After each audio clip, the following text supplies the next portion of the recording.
गौरी पुत्र गणेश भगवान की जय। श्री लक्ष्मी नारायण भगवान की जय। श्री उमापति शंकर भगवान की जय।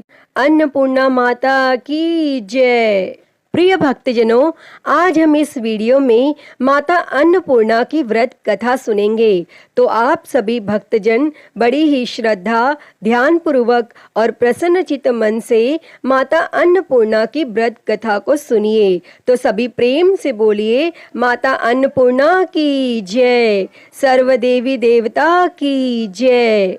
एक समय की बात है, काशी निवासी धनंजय की पत्नी का नाम सुलक्षणा था। उसे अन्य सब सुख प्राप्त थे, केवल निर्धनता ही उसके दुख का एकमात्र कारण थी। यह दुख उसे हर समय सताता रहता था। एक दिन सुलक्षणा अपने पति से बोली, स्वामी, आप कुछ उद्यम करो तो काम चले। इस प्रकार कब तक काम चलेगा? तब सुलक्षणा की बात धनंजय के मन में बैठ गई और वह उसी दिन विश्वनाथ शंकर जी को प्रसन्न करने के लिए बैठ गया और कहने लगा, हे देवाधिदेव विश्वेश्वर, मुझे पूजा पाठ कुछ आता नहीं है, केवल आपके भरोसे बैठा हूँ। और इतनी विनती करके वह 2-3 दिन भूखा प्यासा बैठा रहा और यह देखकर भगवान शंकर ने उसके कान में अन्नपूर्णा अन्नपूर्णा अन्नपूर्णा इस प्रकार 3 बार कहा। और यह कौन क्या कह गया? और इसी सोच में धनंजय पड़ गया कि मंदिर से आते ब्राह्मणों को देखकर पूछने लगा, पंडित जी, अन्नपूर्णा कौन है? तब ब्राह्मणों ने कहा, तू अन्न छोड़ बैठा है, सो तुझे अन्न की ही बात सूझती है। जा घर जाकर अन्न ग्रहण कर।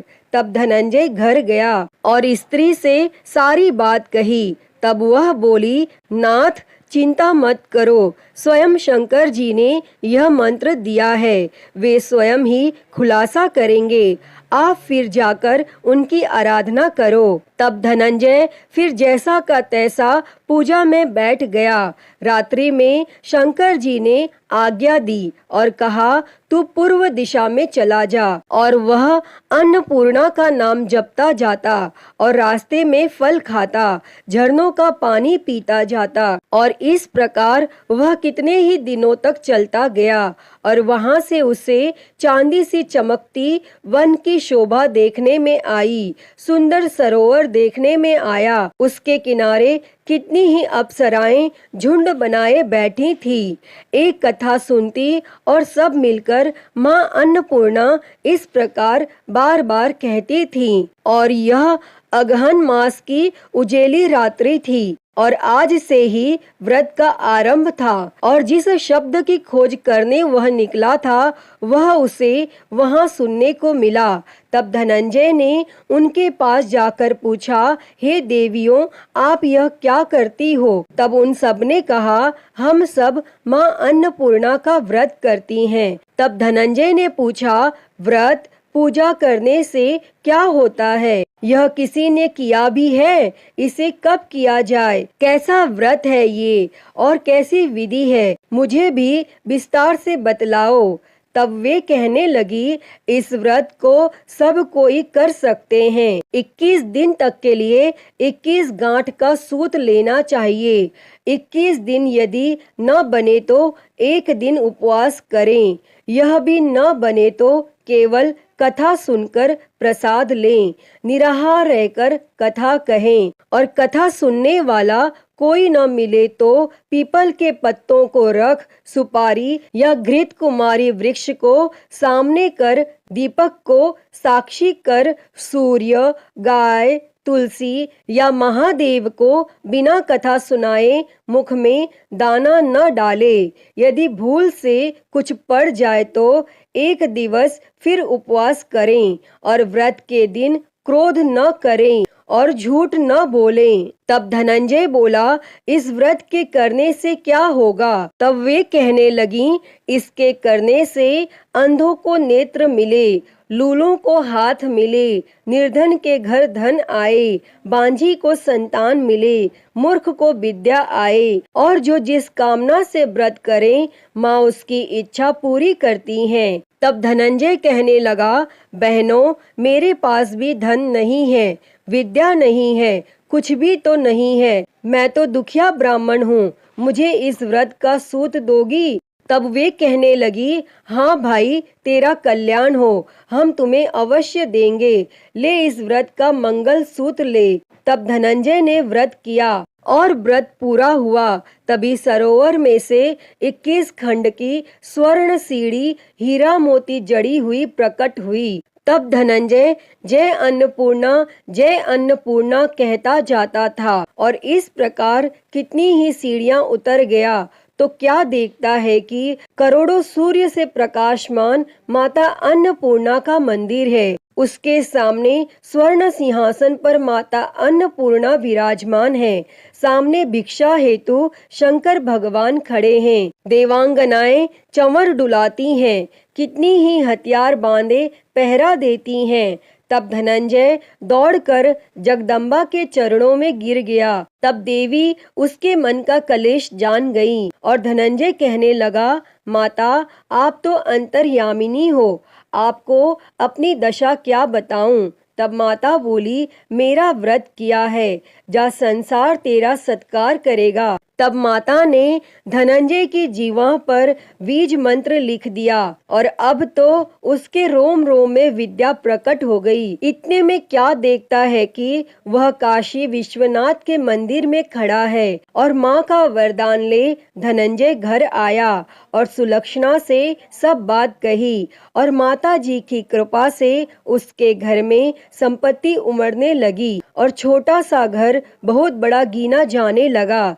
जैसे शहद के छत्ते में मक्खियां जमा होती हैं और उसी प्रकार अनेक सगे संबंधी आकर उसकी बड़ाई करने लगे और कहने लगे, इतना धन और इतना बड़ा घर, लेकिन सुंदर संतान नहीं तो इस कमाई का कौन भोग करेगा? क्योंकि सुलक्षणा से संतान नहीं है, इसीलिए तुम दूसरा विवाह करो। तब अनिच्छा होते हुए भी धनंजय को दूसरा विवाह करना पड़ा और सती सुलक्षणा को सौत का दुख उठाना पड़ा। इस प्रकार दिन बीतते गए। फिर अघन मास आया। तब नए बंधन से बंधे पति से सुलक्षणा ने कहलाया कि हम व्रत के प्रभाव से सुखी हुए हैं, इस कारण यह व्रत छोड़ना नहीं चाहिए और यह माता जी का प्रताप है जो हम इतने संपन्न और सुखी हैं। और तब सुलक्षणा की बात सुन धनंजय उसके यहाँ आया और व्रत में बैठ गया। तब नई बहू को इस व्रत की खबर नहीं थी और वह धनंजय के आने की राह देख रही थी। तब दिन बीतते गए और व्रत पूर्ण होने में 3 दिवस बाकी थे कि नई बहू को खबर पड़ी और उसके मन में ईर्ष्या की ज्वाला दहकने लगी थी और वह सुलक्षणा के घर आ पहुंची और उसने वहां भगदड़ मचा दी। तब वह धनंजय को अपने साथ ले गई। तब नए घर में धनंजय को थोड़ी देर के लिए निद्रा ने आ दबाया और इसी समय नई बहू ने उसके व्रत का सूत तोड़कर आग में फेंक दिया। अब तो माता जी का कोप जाग गया और घर में अकस्मात आग लग गई, सब कुछ जलकर खाक हो गया। तब सुलक्षणा जान गई और पति को फिर अपने घर ले आई। तब नई बहू रूठ कर पिता के घर जा बैठी और पति को परमेश्वर मानने वाली सुलक्षणा बोली, हे नाथ, घबराना नहीं, माता जी की कृपा अलौकिक है। पुत्र कुपुत्र हो जाता है पर माता कुमाता नहीं होती। अब आप श्रद्धा और भक्ति से आराधना शुरू करो, वे जरूर हमारा कल्याण करेंगी। तब धनंजय फिर माता के पीछे पड़ गया। फिर वहीं सरोवर पर सीढ़ी प्रकट हुई और उसमें माँ अन्नपूर्णा कहकर वह उतर गया और वहां जा माता जी के चरणों में रुदन करने लगा। तब माता प्रसन्न हो बोली, यह मेरी स्वर्ण की मूर्ति ले, उसकी पूजा करना, तू फिर सुखी हो जाएगा। जा, तुझे मेरा आशीर्वाद है। तेरी स्त्री सुलक्षणा ने श्रद्धा से मेरा व्रत किया है, उसे मैंने पुत्र दिया है। तब धनंजय ने आंखें खोली तो खुद को काशी विश्वनाथ के मंदिर में खड़ा पाया और वहां से फिर उसी प्रकार घर को आया। और इधर सुलक्षणा के दिन चढ़े और महीने पूरे होते ही पुत्र का जन्म हुआ और गांव में आश्चर्य की लहर दौड़ गई। और इस प्रकार उसी गांव के निसंतान सेठ के यहाँ पुत्र होने पर उसने माता अन्नपूर्णा का मंदिर बनवा दिया और उसमें माताजी धूमधाम से पधारी, यज्ञ किया और धनंजय को मंदिर के आचार्य का पद दे दिया।